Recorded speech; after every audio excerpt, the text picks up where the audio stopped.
Hello friends, welcome to Rekha's kitchen.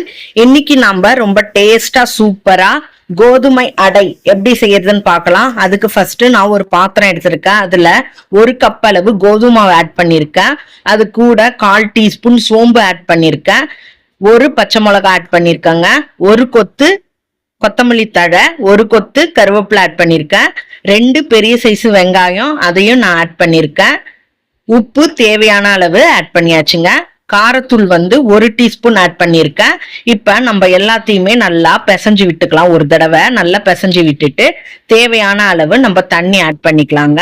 தண்ணி நம்ம தெளிச்சு தான் ஆட் பண்ணிக்கணும். நல்லா பிசைஞ்சிக்கலாம் தெளிச்சு. எந்த அளவுக்கு நம்ம தெளிச்சு ஆட் பண்றோமோ அது நல்லா இருக்கும், டேஸ்டா இருக்கும். அடை அடை பதத்துக்கு நம்ம தெளிச்சு தான் பிசைஞ்சிக்கணுங்க. ரொம்ப தளர்வா பிசைஞ்சிக்கணும். அப்பதான் அடை ரொம்ப டேஸ்டா சூப்பரா இருக்கும். அதே போல நம்ம பிசைஞ்சு இப்ப எடுத்துட்டோம் பாருங்க. இந்த மாதிரி நம்ம பிசைஞ்சு எடுத்து வச்சுக்கணும். இங்க பாருங்க கரெக்டா இருக்கும். இப்ப நான் ஒரு மூடி போட்டு நான் மூடிடுறேன். நல்லா ஒரு 10 நிமிஷம் கழிச்சு பார்க்கலாம். நல்லா ஊறி இருக்கும். 10 நிமிஷம் கழிச்சு நான் பாக்குறேன் பாருங்க, எடுத்து காட்டுறேன். நல்லா எவ்வளவு சூப்பரா நல்லா அருமையா வந்திருக்கு பாத்தீங்களா. மாவு நல்லா ஊறி இருக்கு. அதே போல ஒரு உருண்டைகளா நான் எடுத்து காட்டுறேன் அடைக்கு. இங்க பாருங்க இந்த மாதிரி தான் இருக்கணும். இப்ப அடுப்புல தோசை தவா வச்சிருக்கேன். அதுல எண்ணெய் ஆட் பண்ணிருக்கேங்க. எண்ணெய் ஆட் பண்ணி இப்ப நான் ஒரு உருண்டைகளா எடுத்து அடை மாவுக்கு எடுத்து நான் தோசைக்கல்ல வச்சு தண்ணி தெளிச்சு நான் தட்டி எடுக்கிறேன் பாருங்க. இதே போல தோசைக்கல்ல வச்சு நம்ம தண்ணி தொட்டு தான் தட்டணும், கையில ஒட்டாம வர்றதுக்கு. இப்ப அதே போல அடைகளா நம்ம தட்டிக்கலாம். எல்லாம் நல்லா ஈவனா தட்டணும். பொறுமையா ஈவனா தட்டுங்க. இந்த மாதிரி தட்டினதுக்கு அப்புறம் நம்ம நல்லா வேக விடணும். ஒரு பக்கம் நல்லா வெந்ததுக்கு அப்புறம் செவந்து வெந்ததுக்கு அப்புறம் நம்ம திருப்பி போட்டுக்கலாம். இங்க பாருங்க நல்லா செவந்து வெந்து வந்திருக்கு பாருங்க. அதே போலயே நம்ம மறுபக்கமும் நல்லா செவந்துடுச்சு. இப்ப நான் அடைய எடுத்துக்கிறேன். நல்லா செவந்து வந்துடுச்சு. இப்ப நான் ஒரு பிளேட்ல எடுத்து வச்சுக்கிறேங்க.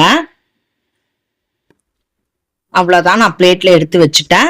இப்ப அதே போல தோசைக்கல்ல ஒரு உருண்டைகளா அடைய தண்ணி தொட்டு நம்ம ரெடி பண்ணிக்கலாங்க.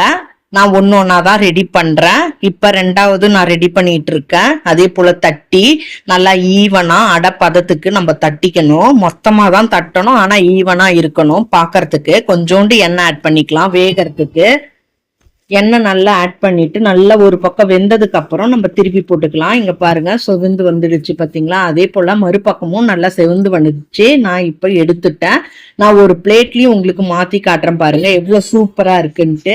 இங்க பாருங்க எவ்வளவு அருமையா நம்மளோட கோதுமை அடை நல்லா சிம்பிளா வீட்டுல சூப்பரா செஞ்சிட்டோம். இதே போல உங்க வீட்டுல நீங்களும் ட்ரை பண்ணுங்க. இந்த வீடியோ உங்களுக்கு பிடிச்சிருந்தா லைக் பண்ணுங்க, ஷேர் பண்ணுங்க, கமெண்ட் பண்ணுங்க. மறக்காம நம்ம சேனலை சப்ஸ்கிரைப் பண்ணுங்க. தேங்க்யூ ஃபார் வாட்சிங்.